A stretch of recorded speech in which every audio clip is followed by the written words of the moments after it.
we have these four truths.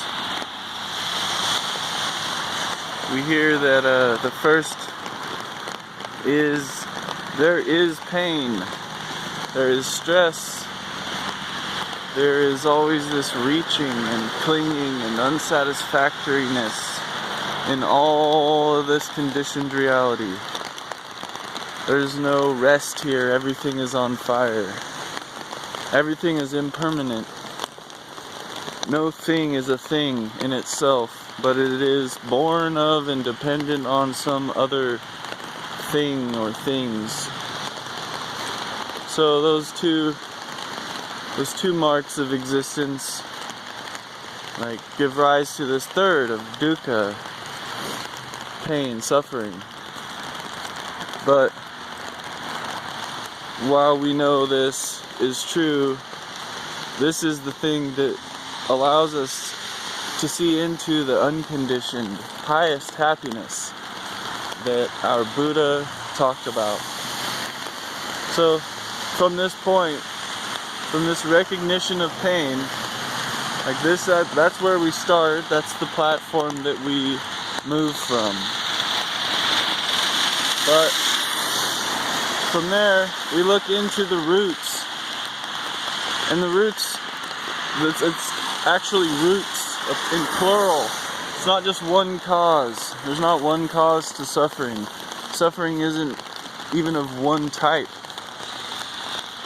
So when I think of the second truth, I start thinking about that pratitya samutpada, or the wheel of interdependent co-origination. It's craving, it's birth, old age and death, and all the other things in there continuing in this cycle, churning out forms, feelings, perceptions, mental formations, and consciousness. This second truth invites us to look into the roots. It's not just suffering, craving causes suffering, therefore you gotta detach from everything. It's not that simple. It can't be. And if it is, I don't know. It doesn't make any sense. So, third truth. The first two were within the mundane realm. We're looking into this mundane reality. The next two are we begin to move in, course through the supra-mundane reality. We get insight into a deeper layer. So the third truth is that we recognize that suffering ends. So that's put in the negative, but if we say that with positive, suffering ending, that's the highest happiness. So we could say the third truth is we are capable of the highest happiness. So just thinking that alone, if you actually let it sink in, is really powerful. I might not be feeling so great, but there is a path, and there is a way to taste a more wholesome happiness. And so then from there's the fourth truth. The fourth truth is the path, or the paths to that fully awakened, highest happiness type of living. It is super mystical. There is super crazy stuff going on, but it's also really practical, really simple, really profound.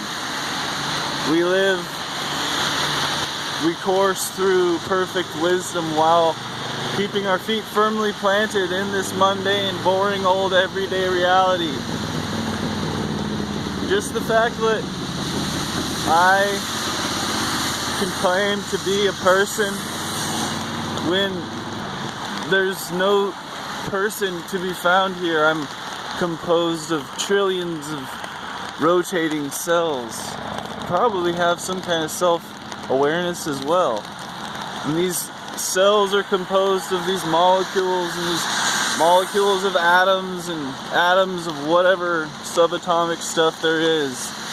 On and on, blah blah blah. how can I claim to be one person when all this is just flowing and changing? I'm like a raging river, like an ocean. And the ripples coursing through the ocean are so complex, and there's no simple thing to be found, yet I have a sense of self that is really solid. I think I know who I am. Since childhood to right now, I feel like I've been one person in certain ways. I know that I've changed, but I also see the continuance. I see awareness is watching this change.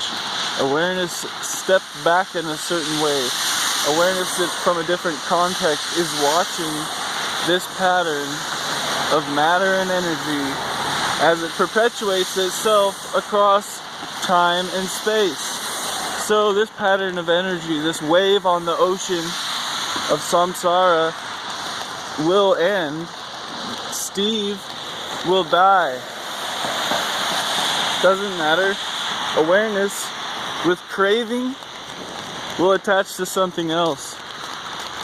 Steve will have influenced the story about that stream of consciousness, and the craving associated with awareness watching that will be sustaining the fire as it jumps into a new body.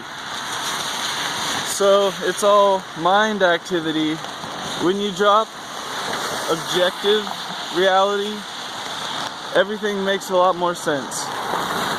Some people have come across these intense realizations that have shook their foundations. They go insane because they experience things that don't make sense, but then they try to keep making sense of them in a way that just grinds their gears, because they want to conform to consensus reality and talk in terms of like basic object subject split problem. They don't want to look deeper. They've been invited, but everything, maybe they weren't ready, maybe they have unstable minds to begin with. Probably most people won't understand what I'm talking about here, but I've fully rambled beyond the scope of what I wanted to say. Bye bye.